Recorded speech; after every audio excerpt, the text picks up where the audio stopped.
Ahora, ¿cómo se diagnostica el bipolar? Recuerden que la condición para el bipolar tipo 1 es haber tenido un episodio maníaco y para el bipolar tipo 2 haber tenido un hipomaníaco con depresión, ¿no es cierto? Entonces, ¿qué define al bipolar tipo 1 y al 2? El episodio maníaco o hipomaníaco. Así que eso también tienen que recordarlo. Como esto solo ha venido una pregunta histórica, la probabilidad que venga es baja, pero igual es peligroso porque son criterios complejos, ¿ya? Entonces, ¿cómo me acuerdo? Sencillo. ¿Cómo son los criterios de la depresión? 5 síntomas por 2 semanas, ¿no es cierto? 5 por 2. Entonces tienes que restarle 1. Réstale 1 para el maníaco. Entonces serían 4 síntomas acá por una semana. ¿Ya está? Entonces por eso acá cuando ves episodio maníaco, periodo bien definido del ánimo persistentemente elevado, ¿cierto? La energía aumentada, expansivo, irritable, con aumento de energía. ¿Esto qué lo he explicado? El aumento de noradrenalina que les dije. Pero mínimo una semana. ¿Cómo lo saco? Porque es restando las 2 semanas del depresivo. Todo el día y diario. Muy bien, igualito que el otro. ¿Se hospitaliza? Sí. El maníaco se debe hospitalizar. En cambio acá abajo, el hipomaníaco, no. Ahí tienes la primera diferencia entre el maníaco y el hipomaníaco. El maníaco se hospitaliza porque se va a hacer daño. El hipomaníaco puede vivir tranquilo. Lo siguiente, los síntomas. Si eran 5 síntomas en la depresión, acá son 4. 4, porque el ánimo es irritable. Ya puede ser 3 si es que no es irritable, pero como la mayoría de los bipolares son irritables, entonces 4 signos de los que ven acá. Autoestima elevada. ¿Por qué tiene la autoestima elevada? Porque está aumentada la dopamina, la noradrenalina, entonces tiene mucha motivación. ¿Ya? Está pilas. Insomnio. ¿Por qué tiene insomnio? ¿Por qué no duerme? Por la noradrenalina. Explicado. Hablador, la misma lógica, dopamina y noradrenalina. Fuga de ideas. Ya les dije, ¿no? ¿Cuál es la fuga de ideas? Taquipsiquia, verborrea y pérdida de idea directriz. Eso es una fuga de ideas. Distraído, agitación psicomotora, pero ojo, esta agitación psicomotora por aumento de dopamina, miren, es una actividad dirigida a algo.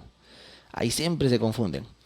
Agitación psicomotora es un término general, donde la persona tiene alucinaciones y tiene conductas aumentadas. Entonces, todos hemos visto un viejito que se nos ha cruzado en la hospitalización, ¿no es cierto? Un delirio. Empieza a gritar, ve fantasmas, ¿no? Entonces tiene que sujetarlo, la operidol. Ha tenido un delirio, un trastorno confusional agudo con su agitación psicomotriz. Pero un paciente maníaco tiene agitación psicomotriz, o sea, tiene alucinaciones y tiene conductas anormales, pero orientado a algo, por ejemplo, al trabajo.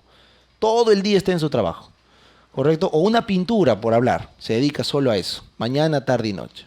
Entonces, acuérdense del término, ese es un maníaco de Star Wars. Todo es Star Wars para él. ¿Ya? Entonces, ¿de dónde viene ese término coloquial? Del episodio maníaco que está orientado a un solo objeto. ¿Ya? Eso es importante. Y la psicosis maníaca tiene el contenido de ese objeto. Bueno, y excesos dolorosos, pues, ¿no? Vende su casa, vende su carro o tiene conductas de riesgo producto de su delirio. ¿Ya? Por ende, tiene que hospitalizarse. ¿Ya? Sencillo. Bueno, entonces, esto que les narro acá es un episodio maníaco que lo puedes ver acá. Episodio maníaco. Ahí está, se fue con todo. Cuando se controle el paciente, queda para acá, de ahí continúa otro episodio maníaco, queda para acá, continúa otro episodio maníaco. Entonces, lo que estoy pintando ahí es un trastorno bipolar que está solo con manía. Un bipolar tipo 1 solo con manía. Pero, ¿qué ocurre si después de esa manía, porque dijimos que no es obligatorio, viene un bajón con depresión? Entonces, acá está el problema, porque acá puede suicidarse. Mientras que acá vende su casa y se hace daño, acá se puede suicidar. Entonces, por eso cuando el paciente tiene esto, acá tú tendrías que darle inhibidor selectivo de recaptación de serotonina, pues, ¿no? Para la depresión. El problema es que este inhibidor selectivo de recaptación de serotonina lo predispone a que haga otra crisis maníaca. Entonces, el manejo de esos pacientes nunca es con inhibidor solo. ¿Por qué? Porque eso lo arriesga a que haga otra crisis maníaca. Entonces, lo que se le da es esto que ven de verde. Lo que se busca es que sus oscilaciones sean menores. ¿Cómo consigo eso? Con litio. Entonces, el eutimizante, el litio o el ácido valproico, si es que el paciente fuera nefrópata, cardiópata, ¿no? O problema de tiroides, no le puedo dar litio. Entonces le doy ácido valproico. Lo que busco es evitar el episodio maníaco correcto, y mantenerlo en una línea. Y si es que tuviera episodios depresivos, porque el litio no lo va a contener, ahí recién le agregas el antidepresivo. Así que nunca es de primera línea el antidepresivo solo. Simplemente es añadido al litio o al ácido valproico. Esa fue la única pregunta y probablemente de repente la fallen en los exámenes, ¿no? Que es del MIR, que siempre se las hago, donde se confunden. Paciente maníaco bipolar con depresión, ¿qué le das? Inhibidor selectivo. Falso. Tienes que darle litio más inhibidor selectivo. ¿Ya? Muy bien, y ya les expliqué el ciclo típico, 2 añitos que combine síntomas, no hipomanía como tal, síntomas de hipomanía y depresión que no cumpla criterios. A eso se refiere. Bueno, si es un niño o adolescente, basta con 1 año según la DSM-5. ¿Ya está?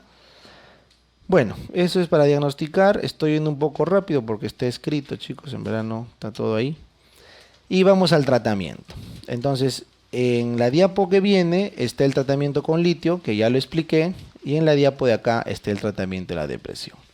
Entonces, para tratar tienen que recordar ¿qué cayó en la depresión? La noradrenalina, luego la serotonina y luego ¿quién? La dopamina. Entonces, el tratamiento a largo plazo, nunca te olvides, es la psicoterapia. ¿Qué es lo que busca recuperar la psicoterapia? La dopamina, no te olvides, el propósito y también la serotonina, que es el bienestar. Es lo que se busca a largo plazo. ¿Ya? Psicoterapia, ya saben, cognitivo-conductual individual. Cognitivo-conductual individual. ¿Qué tipo cognitivo-conductual? La TREC, ¿no? ¿Qué emoción es la que tenemos que identificar? La pena. Hay que identificar la tristeza. Esa tristeza se desencadena ¿por qué creencia irracional? Buscas las 11 creencias irracionales de Ellis. Esto, doctor, cada vez que no soy el más exitoso, que no me sale todo perfecto, me siento triste.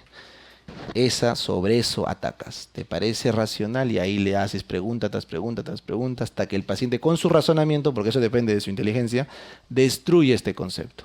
¿Ya? Destruye. El psicoterapeuta clásico que ha dejado un libro que todo el mundo ha leído es Jesús, pues sí o no. Todas sus parábolas es pura psicoterapia. Todas destruyen algún punto de una creencia irracional. Cualquier Buda, Mahoma, todos, ustedes revisen, lo que hacen es agarran una emoción y la destruyen racionalmente. Eso es, no es ninguna brujería. Es terapia racional, emotiva, conductual. ¿Ya? Entonces, eso al paciente es lo único que pasado los 6 meses le quita ese pensamiento irracional de querer matarse. Por eso la pregunta es, ¿cuál es el único tratamiento definitivo de la depresión? La psicoterapia. La psicoterapia. Pero, como esta psicoterapia demora 6 meses en actuar, entonces tenemos que actuar en agudo con fármacos. Lo que hace el fármaco es evita el suicidio. Ese es el dato. Tú no puedes evitar el suicidio en agudo con psicoterapia. Entonces la pregunta de examen es, ¿para qué damos fármacos? Para evitar el suicidio. Primera línea, todos ya saben, inhibidor selectivo de recaptación de serotonina, todos sabemos. Acá está la lista, ahí lo tienen escrito. Pregunta el residentado, fluoxetina es el más desinhibidor, ¿ya? Esta de acá es el que te aumenta más la noradrenalina, es el más, por eso está contraindicado si el paciente tiene un problema cardiovascular. No deberíamos dar. ¿Ya? El más seguro sería la sertralina, correcto, es el más seguro de todos. ¿Ya? Sin embargo, es el que tiene más RAMS, ¿no? ¿Cuál es el efecto adverso más frecuente reportado en el uso crónico? Disfunción sexual, ¿no es cierto? Impotencia. Ese es el problema con la sertralina. Entonces, cuando lo damos mucho tiempo, el paciente, ¿no? Sobre todo varón, se queja por el problema sexual y deja de tomar el fármaco. Entonces, ¿qué podemos darle para recuperar rápido la afectividad sin llegar a esos efectos adversos? Citalopram o escitalopram. Estos son los más serotoninérgicos. Acá le vas a poner el que más te eleva la serotonina. O sea, los más potentes. Son más caros, obviamente, pues, ¿no? Entonces, estos rápidamente levantan el estado afectivo. Rápido. Esto se usa para pacientes con depresiones graves, cuando son viejitos o cuando no quieren los efectos adversos de la sertralina. ¿Está bien? Si no responde con estos fármacos, de segunda línea son los antidepresivos tricíclicos. Amitriptilina, clomipramina, doxepina, imipramina, nortriptilina. Esos son los más usados. Dentro de todos estos, yo les dije que la clomipramina se utilizaba en qué enfermedad en especial? En el TOC, ¿no es cierto? En el TOC. Y también vimos que la amitriptilina es el más utilizado de todos, y no para depresión, sobre todo para dolores neuropáticos. Y marquen acá porque es pregunta de examen, es muy anticolinérgico. La amitriptilina antagoniza los M1 y es muy anticolinérgico. Producto de este bloqueo tiene riesgo de arritmias. ¿Ya? Entonces todos sabemos, acuérdense esa pregunta. ¿Con qué o para qué se usa gluconato de calcio? Para estabilizar las arritmias, producto de qué? De la hipercalemia, ¿no es cierto? Cuando el problema es del potasio, utilizamos gluconato de calcio para estabilizar la membrana. Pero cuando el problema es la amitriptilina, una intoxicación por amitriptilina, ¿cuál es la recomendación? Alcalinizar el medio, ¿no es cierto? Bicarbonato. Entonces, bicarbonato de sodio, ¿ya? Es la clave del examen 2018, pues, ¿no es cierto?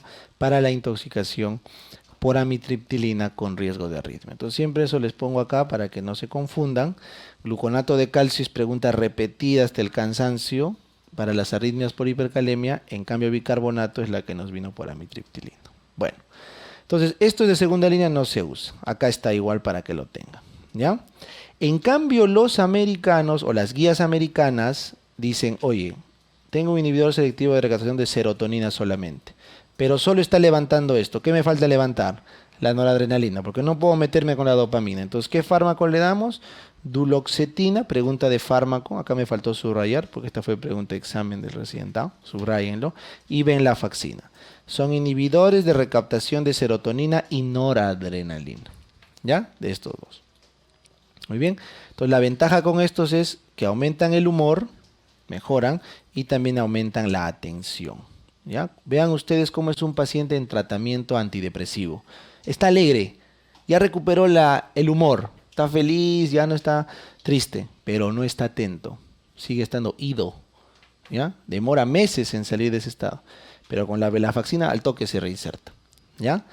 Porfa, estos pacientes está contraindicado en cardiópatas. Lógico, ¿no? No puedes dar venlafaxina y duloxetina en cardiópatas porque el aumento de noradrenalina da riesgo.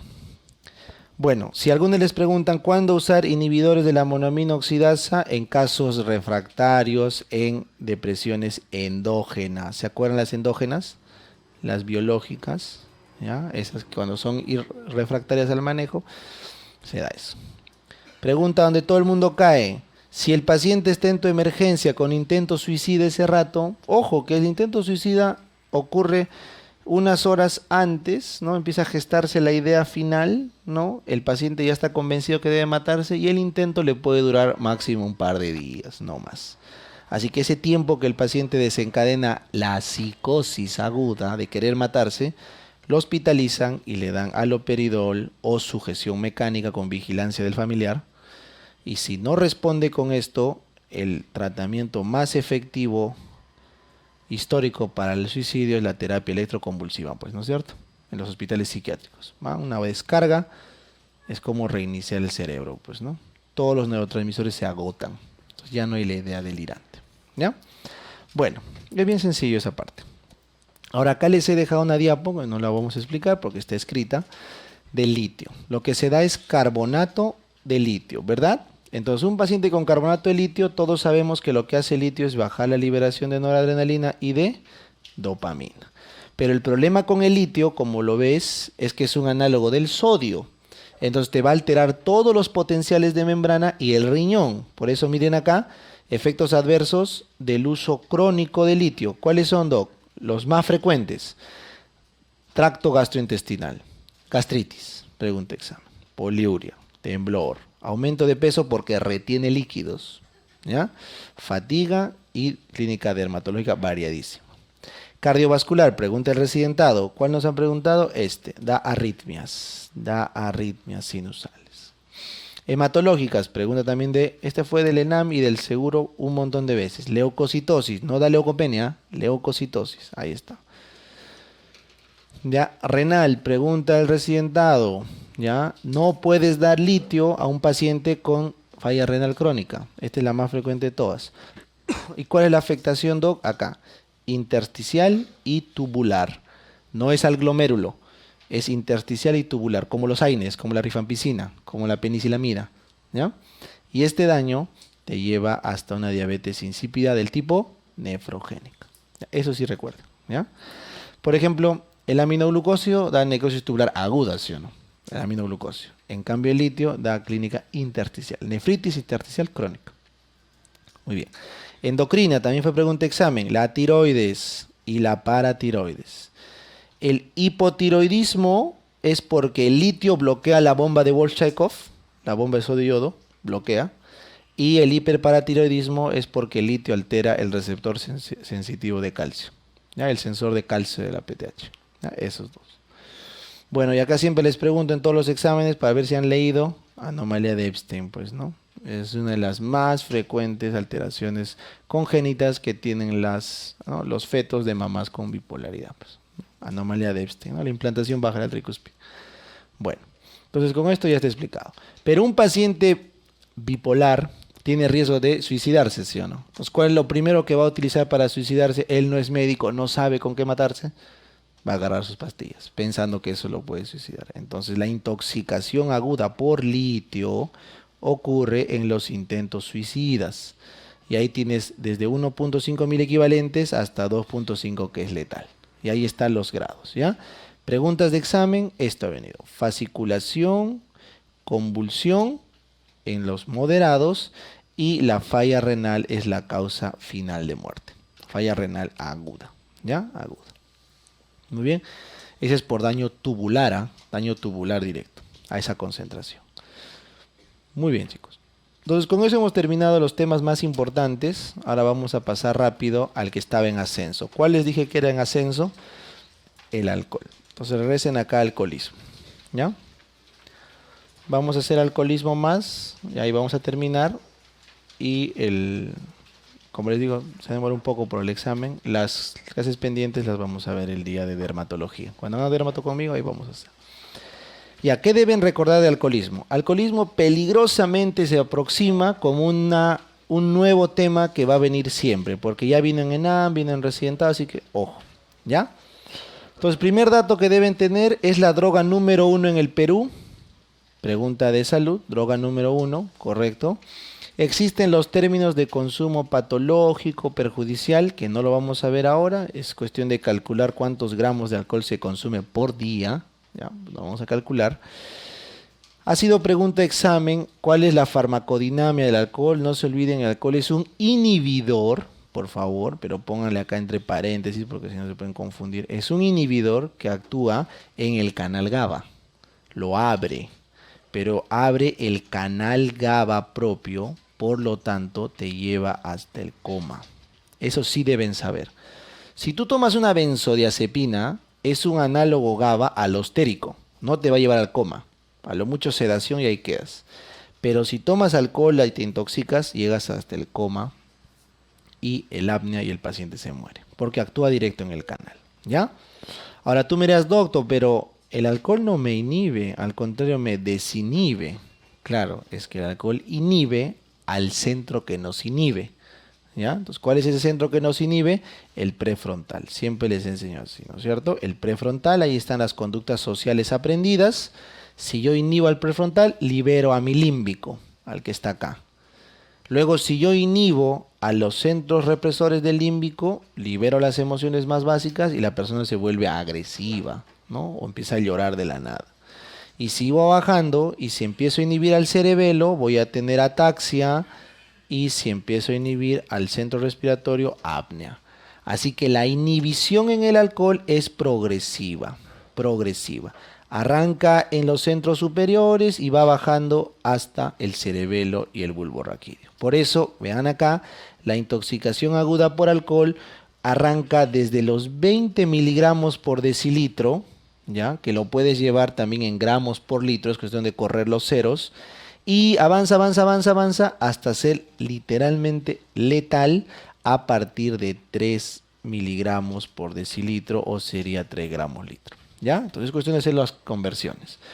La pregunta del examen fue ¿cuánto es el rango de intoxicación aguda? ¿No? Y ahí nos complicaron porque no nos preguntaron si era legal o no. Entonces recuerden, el rango para que se determine clínica evidente de intoxicación es de 50 a 100. La ley tiene que poner un límite, entonces legal es 50, ¿ya? Pero fisiológicamente es un rango. Por eso siempre les digo, cuando la pregunta es de rangos, tú tienes que marcar el punto medio. Por eso la clave que les dieron es 0,8.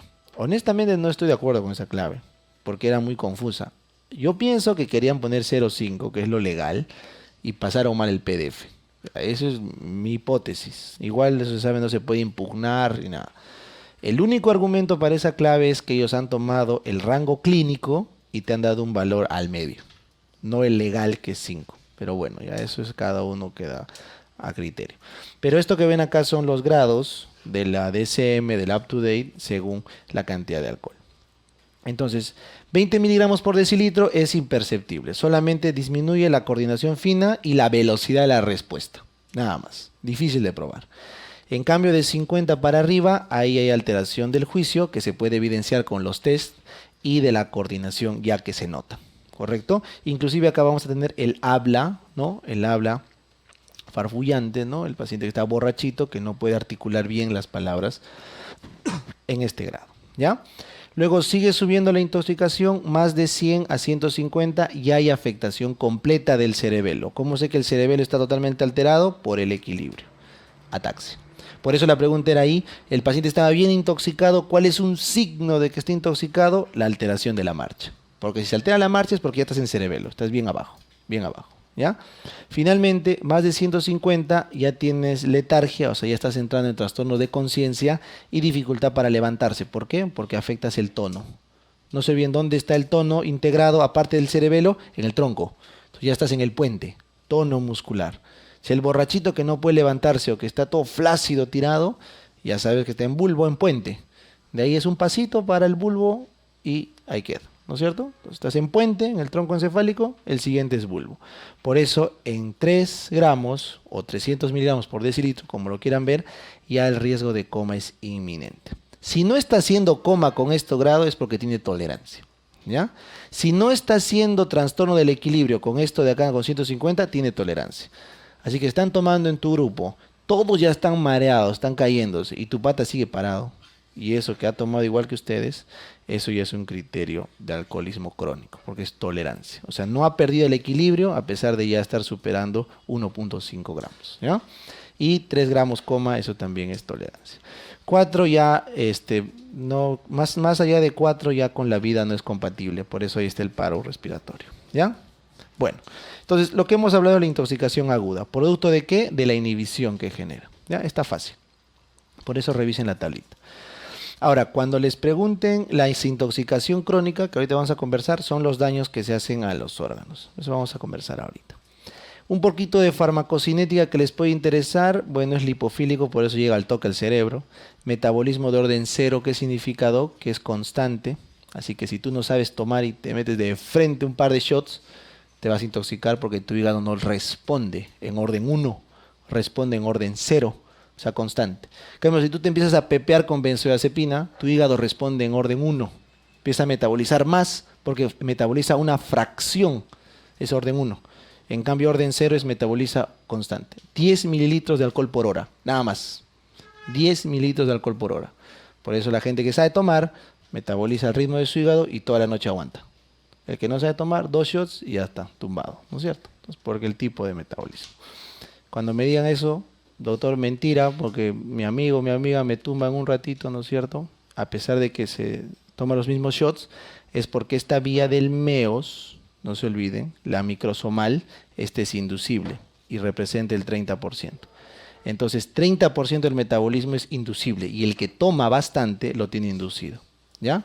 En cambio, esta vía del alcohol deshidrogenasa, esta no es inducible, ¿ya? Entonces, esta quien tiene bajo o poca expresión de esta vía, las mujeres y los asiáticos, ¿no? Por eso una mujer o un asiático que no tienen costumbre de tomar, rápidamente esta vía del alcohol deshidrogenasa no funciona bien, correcto, se empieza a acumular acetaldehído y empieza a tener pues rubor, se pone rojo y todo, ¿ya?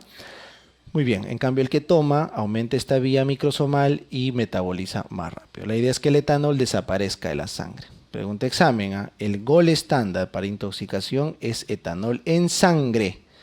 porque lo que soplamos, ¿no?, en el alcoholímetro del policía, eso es solamente acetaldehído o acetato, sobre todo acetaldehído. Ese no es, porque podemos tener acetaldehído de N metabolismos.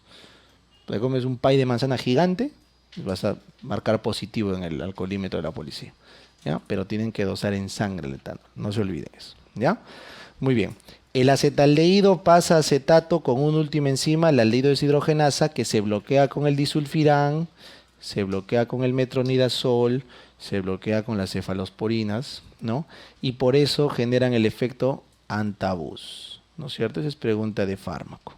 Entonces, si yo bloqueo la aldehído deshidrogenasa, se acumula acetaldehído, ¿y qué libera el acetaldehído? Histamina. Te pones rojo, rojo, ¿ya? Efecto antabús. Muy bien.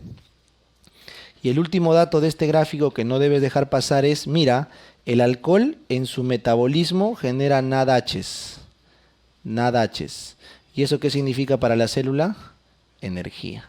Así que el alcohol es una fuente de calorías, correcto, pero vacías, o sea, sin nutrientes. Cuando tomamos mucho, ¿no?, nuestro hígado entiende que hay energía, entonces inactiva la gluconeogénesis, correcto, y al día siguiente, ¿qué puede hacer un paciente alcohólico? Hipoglicemia.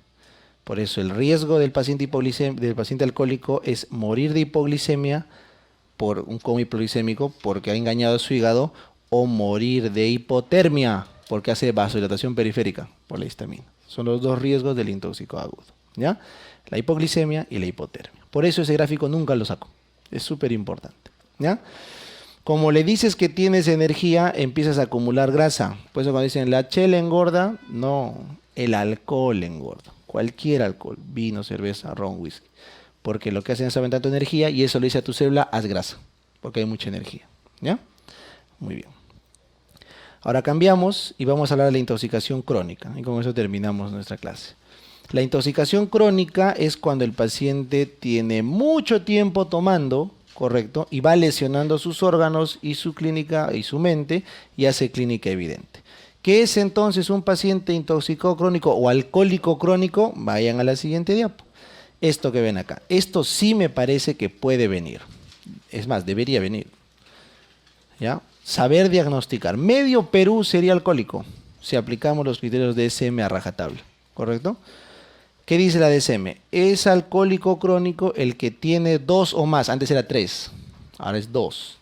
2 o más de los siguientes hechos por un año entero, seguido. ¿No? Por ejemplo, acuérdense de los serumistas. Tú lo sacas alcohólico al serumista, porque arranca su serum hasta que termina, le preguntas, oye, ¿tomabas más cantidades de lo previsto? Sí, me decían para una chelita y terminaba con todo el pueblo hasta el día siguiente. Ah, ya.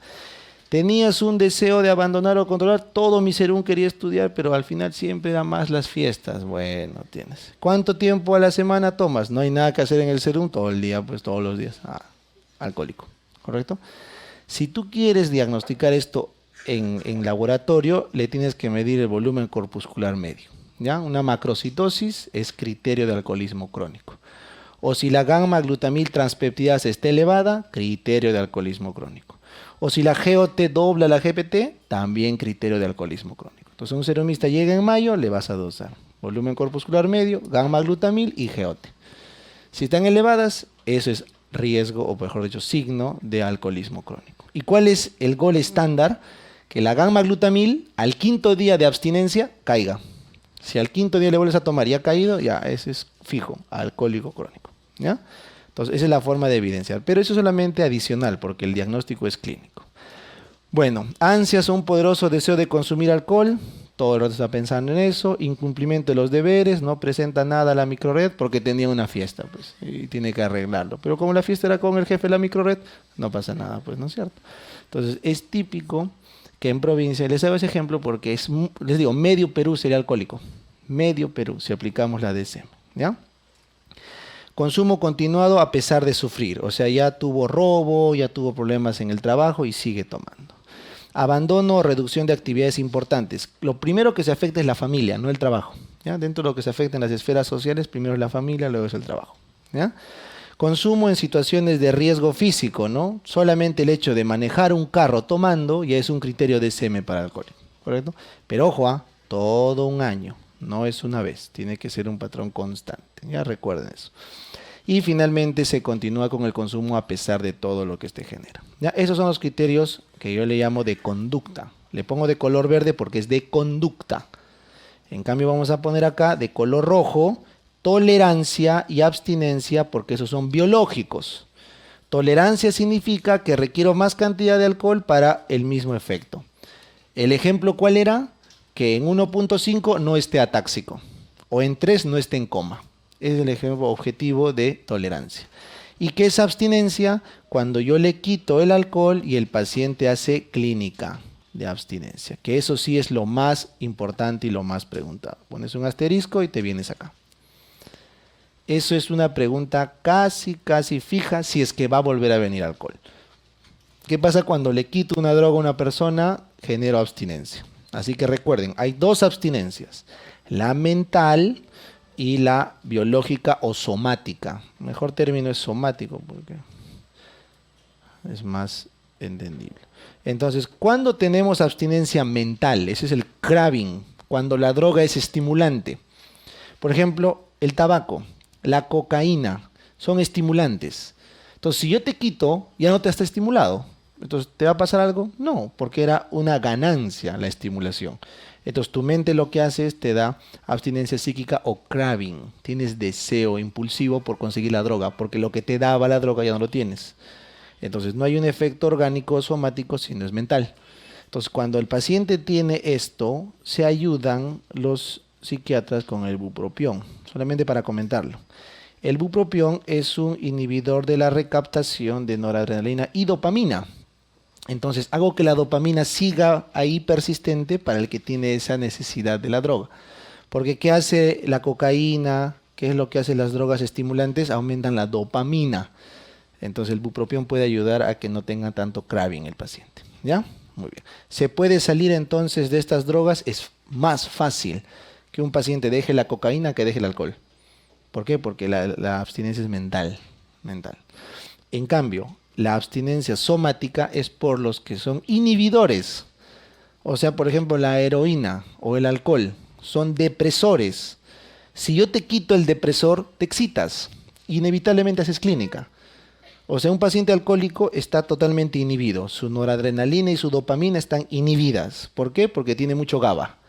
Yo le quito el trago y se disparan las dos. Inevitablemente va a ser clínica. Y al sentirse mal, a ver, imagínate que para mañana amaneces con un montón de noradrenalina. ¿Qué vas a sentir? Sudoración, taquicardia, ansiedad, vas a temblar, hasta puedes convulsionar, noradrenalina. Y sabes que tomando el trago te curas. Entonces la abstinencia genera obligado pues que el paciente siga consumiendo. ¿Y qué pasa si de un momento a otro se te sube la dopamina? ¿Qué pasa cuando tu dopamina se dispara? Empiezas a alucinar, ves cosas, sientes cosas, estás agitado. Eso es el delirium tremens. ¿Ya? Entonces vean la lógica. Por eso la abstinencia somática siempre o casi siempre termina con más y más consumo y es difícil de tratar. Entonces ahí está, abstinencia menor, o sea, el paciente no es un alcohólico grave. ¿Cómo se saca esto? Leve, moderado, severo, por la cantidad de signos que cumple. ¿Ya? No vamos a ahondar, pero si les interesa la cantidad de signos que se cumple. Entonces, si es uno leve, simplemente después de la juerga, al día siguiente, está con un poco de temblor, un poco de ansiedad, le duele la cabeza, está sudando un poquito, palpitaciones, no tiene hambre, pero el sensorio está ok. Entonces, ¿qué es lo que te dice tu pata? Oye, vamos a cortarla, ¿no? ¿Por qué? Porque él sabe que si toma un vasito más o una cervecita más, baja la ansiedad, se mejora la cefalea, el temblor, vamos a cortarla, es igual a abstinencia menor, ¿correcto? Serumista te dice vamos a cortarla, otro criterio, el 11, ¿no es cierto? Para que vean, ya. Esto ocurre en las primeras horas, muy bien. Luego, si ya no es una abstinencia menor, es una abstinencia severa, o sea, el paciente es un alcohólico pesado, va a empezar a tener esto que ven acá, ¿ya? Convulsión, alucinosis y delirium, en ese orden, ¿correcto? Primero, el extremo de la abstinencia inicial son las convulsiones. Acuérdense, son como las febriles de los niños. ¿Cómo es eso, Do? Tónico, clónico generalizado, con periodo posictal corto y que no hace estatus, ¿ya? Es leve. Es igualito que la febril, ¿ya? Ocurre, pregunta el residentado, en los primeros 2 días, ¿ah? Porque en ese tiempo es donde predomina el aumento de noradrenalina. Todavía no está aumentado la dopamina para convulsionar, ¿ya? En cambio, las alucinosis y el delirium, eso ya es por dopamina, eso no lo olvides. ¿Se acuerdan que era la alucinación, ver, escuchar, sentir, sin objeto externo? ¿No es cierto? Pero acá no dice alucinación, dice alucinosis. ¿Ya? Por eso el término hay que corregir. Es alucinosis alcohólica, y acá dice alucinaciones visuales. Lo que pasa es que el Autoday lo traduce así. Pero es alucinosis alcohólica. ¿Qué significa? Pongan acá entre comillas, ¿ah? Alucinaciones no, alucinosis visuales, auditivas o táctiles. ¿Qué significa eso? Que el paciente ve, escucha o siente cosas, pero él sabe que no son reales. ¿Está bien? Una alucinación es cuando tú estás convencido que es real. Chicos, acá hay una persona parada, ¿no es cierto? Me está mirando, ¿no? No, doctor, está loco. Ya, eso es alucinación. Pero si yo les digo, chicos, acá hay alguien parado, pero no creo, pues, ¿no? Estoy viendo cosas. Eso es alucinosis, porque yo soy consciente de que eso no es real. Eso ocurre con un alcohólico. Entonces, ¿qué es lo que ve? Lo que ve son cosas desagradables. Por eso acá les pone ratitas, así, cosas desagradables. Alucinosis visuales. ¿Qué es lo que escucha? Daño. Por eso le ponen a eso. Daño. Escucha que alguien lo insulta, le hace daño. Y las táctiles, eso no es frecuente, pero sienten como que insectos que se les sube. El que más siente alucinosis táctiles son los cocainómanos. Un signo típico de la cocaína, intoxicación por cocaína, es sentir hormigas que te suben por el cuerpo. ¿Ya? Eso es la alucinosis. Y bueno, la orientación está intacta, eso deben recordar. Orientación intacta y signos ok. O sea, no está en delirium. Y esa es la pregunta de examen. ¿Qué lo transforma? En delirium es cuando hay tanta dopamina que el paciente, como su nombre lo dice, hace trastorno de conciencia fluctuante. Trastorno de conciencia, 1. Hace delirio. ¿Se acuerdan que era delirio? El pensamiento irracional. ¿Cuál es el contenido del pensamiento irracional en el depresivo? Matarse. En el maníaco, grandeza. Y en el alcohólico, ¿de qué cosa piensa? ¿Cuál es lo irracional? Su trabajo. Se llama eso delirio ocupacional. O sea, empieza a pensar irracionalmente sobre algo relacionado al trabajo que él tiene. Si es obrero, ingeniero, no lo sé. Ese es su delirio. Se llama delirio ocupacional. Se agita, ya saben lo que es agitación, ve cosas, escucha cosas, empieza a moverse. Y la taquicardia, la hipertensión, la fiebre, la diaforesis es justo por el exceso que hay de dopamina y noradrenalina. Entonces, ¿este paciente se puede morir? Sí, se puede morir. ¿Ya? Entonces, ¿dónde tienen que manejarlo? Hospitalizado, y en este caso se va a UCI. ¿Ya? Muy bien. Entonces, todo lo que está pintado ahí es clínica de abstinencia, pero porfis, no se olviden los tiempos. Convulsión, primeros 2 días, y la al delirium a partir del segundo día. ¿Por qué demora, doc? Porque para el delirium, ¿qué necesito? Dopamina. Y eso así nomás no aumenta. Así nomás no aumenta. Muy bien. Entonces vamos a tratar. Vénganse acá al tratamiento. Si tengo un paciente con consumo de alcohol, el tratamiento tiene 3 fases. Lo desintoxico, 7 días como máximo, puede ser en casa o hospitalizado, dependiendo de la gravedad. ¿Qué es eso? Dejar de tomar. Deja de tomar. ¿Cuál es el problema de dejar de tomar en un paciente? ¿Qué puede hacer? Abstinencia. Entonces ya, por eso se hospitaliza si es que es grave.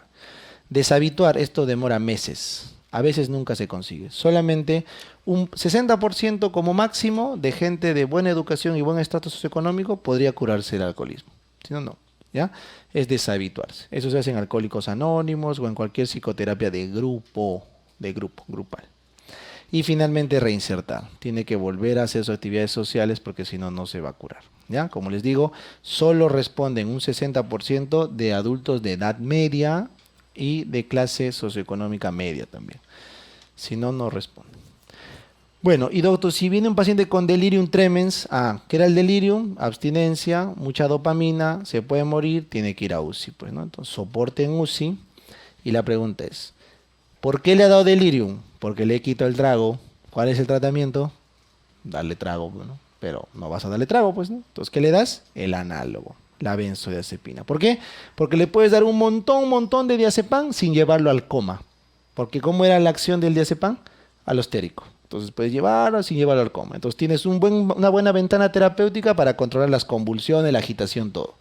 Si no te responde con benzodiazepinas, ahí recién podrías optar por antipsicóticos, haloperidol. Pero no se recomienda dar. ¿Por qué, doc? Porque si yo doy haloperidol de inicio, voy a desencadenar ¿qué síndrome probablemente? Neuroléptico maligno. El síndrome neuroléptico maligno, que vamos a ver en la siguiente clase porque ya nos da el tiempo, es cuando bloquea los receptores de dopamina y paradójicamente se dispara el efecto en otros lugares de la dopamina y se libera noradrenalina. Entonces el paciente vino con fuego, taquicardia, hipertensión, fiebre, le das haloperidol y terminas generando un incendio imposible de apagar y se muere, ¿ya? Por eso no se recomiendan antipsicóticos salvo que no responda a la benzodiazepina. Si está convulsionando, doc, y no responde, el magnesio sirve, sulfato de magnesio, como una eclámptica, acuérdate, como una eclámptica. Y vitamina que se repone es la tiamina. Muy bien. Y concluimos nuestra diapositiva. Doctor, ¿y qué pasa si el paciente no tiene abstinencia, si no tiene un consumo agudo? Miren acá, agudo. Te tomaste un whisky entero, solito, y empiezas a escuchar voces. ¿Cómo se llama eso en la calle, en el vulgo? Diablos azules, pues, ¿no es cierto? ¿Qué te ha pasado? Alucinosis alcohólica aguda.